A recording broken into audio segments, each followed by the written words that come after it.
What up? This is your boy LS. This is Outlaw. What's up, man? What's going down? What's it? Word, brother, man. I'm blessed to be here with you, man. Man, let's go and get this thing popping, man. That's what's up. That's what's up, man. So, what you want to jump into first, man? It's been a crazy week this week. I mean, we done seen a lot. You know what I mean? From I guess Tekashi 6ix9ine with his ongoing investigation with his team and all of that. You know, the Treyway niggas. I haven't heard Meek's song yet. I mean, I haven't heard his album yet. But that song was like one of the breakout songs that everybody's raving about because of Jay's verse. Well, I wouldn't even say that. Just off the fact that they used that Was Beat track. That's another thing too. That's super classic, man. It's not nowhere in the hip hop world you're gonna go where that track ain't just one of the top out there. And so for them to take that, you know, you would hope it would be something dynamic, man. And definitely they didn't disappoint. You know, they didn't disappoint at all. Definitely seeing some stuff in the news though, man. A lot of stuff in the news and hip hop. Saw Pras pop up in the news this week, and just caught some word on some stuff from Juicy J. We're gonna touch on a little later, man. And definitely interested in talking about some stuff that a lot of people ain't talking about. So we talk about Pras from the Fugees. They had a huge success with their second album called The Score, and that was on Rough House Columbia. And Pras was one of the members of the group that was not so much one of the premier artists, if you will. No, you know, he was probably the least of the three. You know, everybody know Lauren. You know, she been on her anniversary tour this year for her one and only album, and everybody know Wyclef. Pras was probably the third man out, man, but Pras was definitely major talent. Major talent. You know, definitely making major power moves in the hip hop game. And this little news that I saw him pop up in, man, just threw me off just a little bit, brother.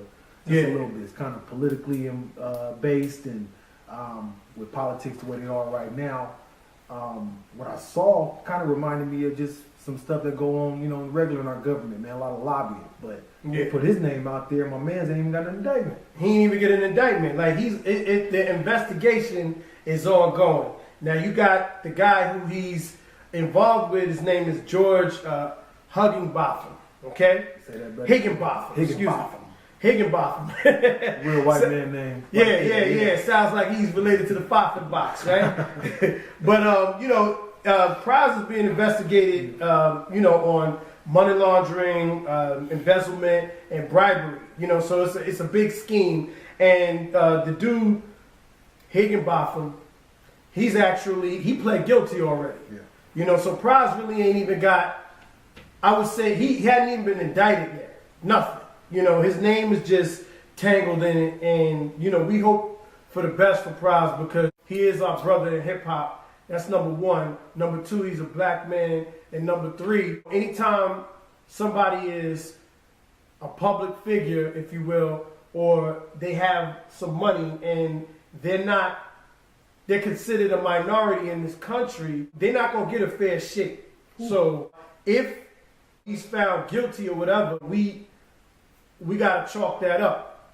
But as of right now, you know, we're gonna say he's innocent until proven guilty because a lot of times in this country, and there's no disrespect, but a lot of times you guilty before proven innocent. No, real talk. I mean, that's what got me about the whole situation. When I saw the article, you know, Pras' name was prominent in the title when I, you know, plugged in just because I saw his name. Right. But none of this stuff really reflected on what he possibly could have done. It was just he was connected to this dude, George. Right. I ain't gonna try to say his last name. Yeah. But you know, when you're talking about, you know, our government, and we know how money is involved in politics right now, and we dealing with money laundering and people basically lobbying to our government to make moves. The fact that his name was thrown in there like that, man, it was almost like he was indicted without being indicted. Yeah, and that's bad business for any of us out there, you know what I'm saying? But especially when we're talking about people who's made a lot of money in hip hop and who have, you know, kind of set a standard for doing things outside of hip hop, man. These guys are international. Right. I think of Wyclef, and I think of Pras, and I think of Lauren. You know, they're not just based here in the U.S., man. They take they got a lot of pull in different places.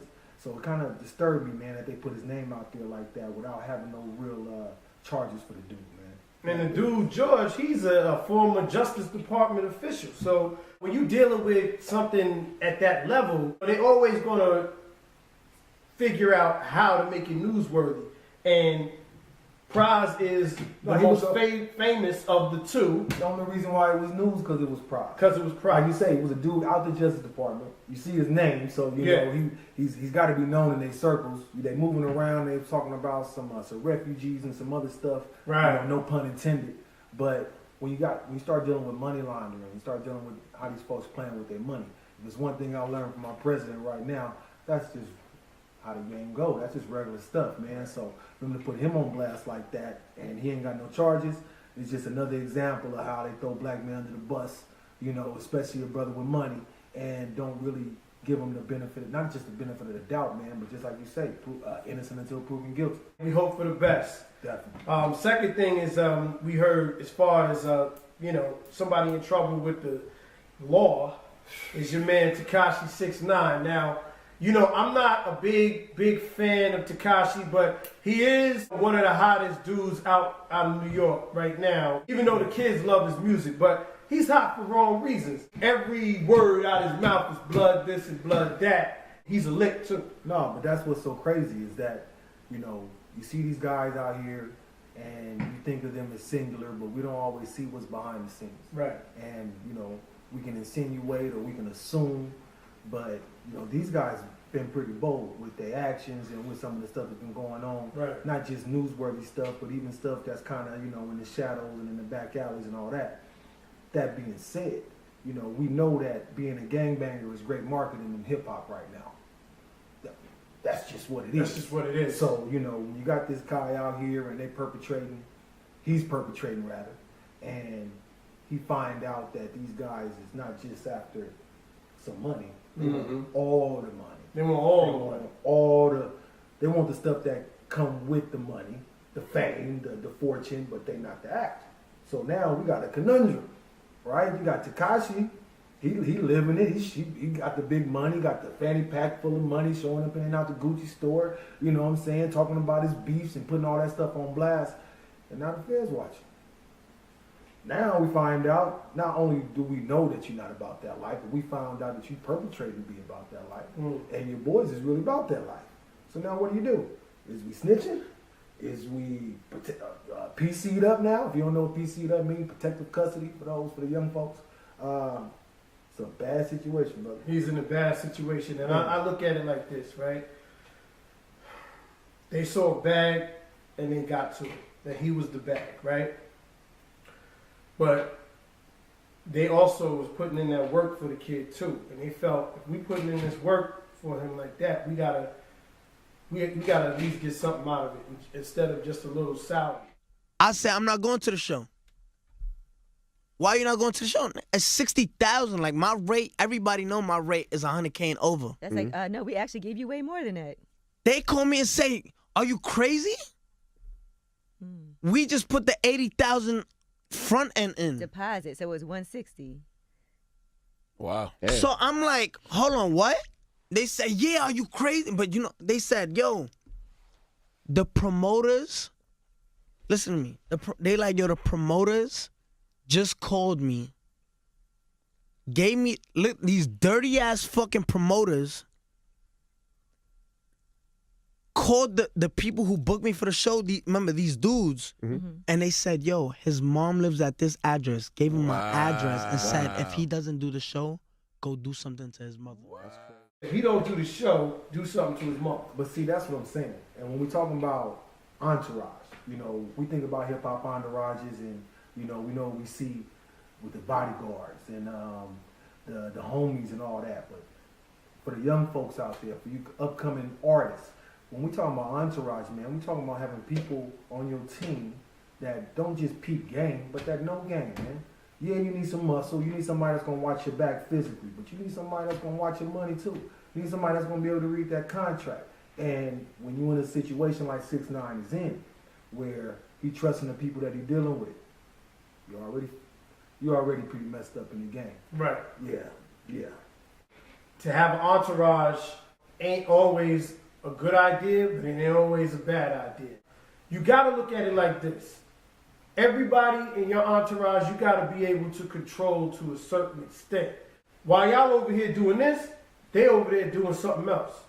And you got to understand, whatever those dudes on the other side is doing and they attached to you, it's going to come straight to you. So you got to be willing to take what comes with the territory. No, that's real talk. Just as an example, just this week in the news, Kareem Hunt, leading rusher in the NFL for the Kansas City Chiefs. He caught a case in February. The tape get dropped on TMZ, and he get released. And, you know, the word on the street was that the situation was a little hectic, but it's no way possible that he was supposed to be in that situation, dealing with that situation. He was supposed to have somebody else to deal with that situation. But young brothers with money, young minorities with money, you know, we got to do better at making sure we teaching these young cats, man, how to move, and making sure that, you know what I'm saying, you got good people on your team, man, that's not going to tell you what you want to hear, but tell you what it is, man. And also they got your back and willing to step in the way. That somebody got to get paid to take that bullet, man. And I ain't talking about the literal bullet sometimes. I'm talking about the rhetorical bullet. And that's real. Matter of fact, I was watching a video of Boosie, and he was talking about this, man.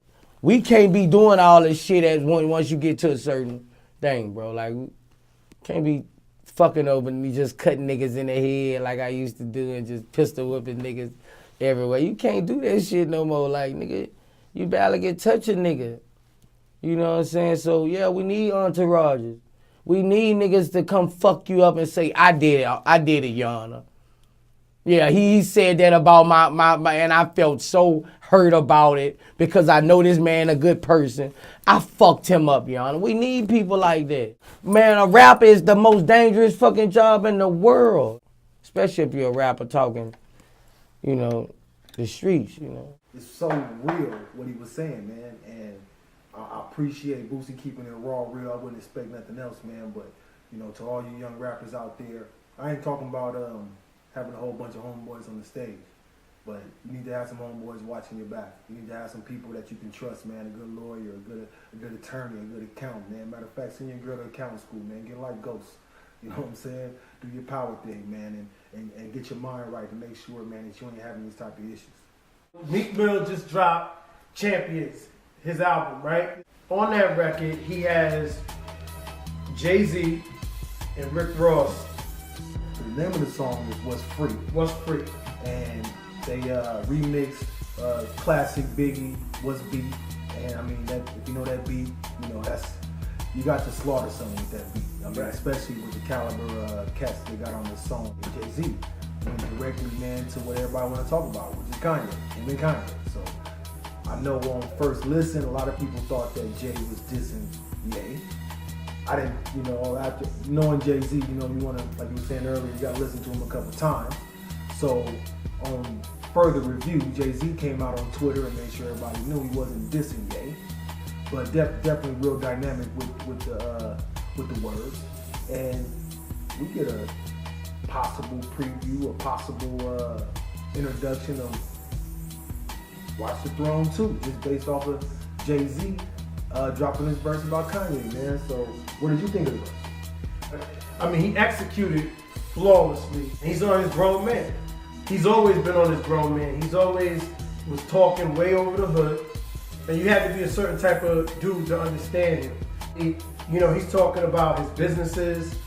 He's talking about just everything from president, that red hat. He's rapping his age.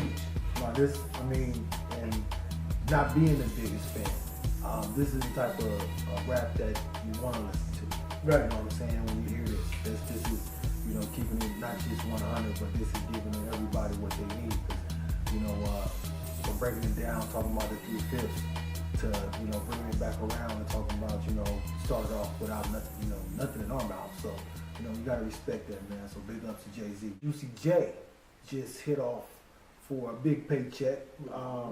I didn't know this. Just found out he was one of the major investors in Core Water, who was just purchased by Keurig Dr. Pepper Company for a little over $500 million. And so, you know, we talking about big business, big checks, and that's another great example, man, of taking your money and putting it somewhere and letting it marinate, man, letting that thing flip and, you know, do his thing. And now, you know, he looking at a fat check. On the other end of that, he just posted an Instagram post talking about a interview we had with Columbia Records to be the president. Now, they didn't say about, you know, what aspect of the company that he was going to be president of, man, but it's good to see Juicy J making some power moves, man. He came a long way, man. 3-6 Mafia, big ups to 3-6. But Juicy definitely making some power moves out here in the last week. That's our time. I thank you guys for joining us here. So once again, I'm LS.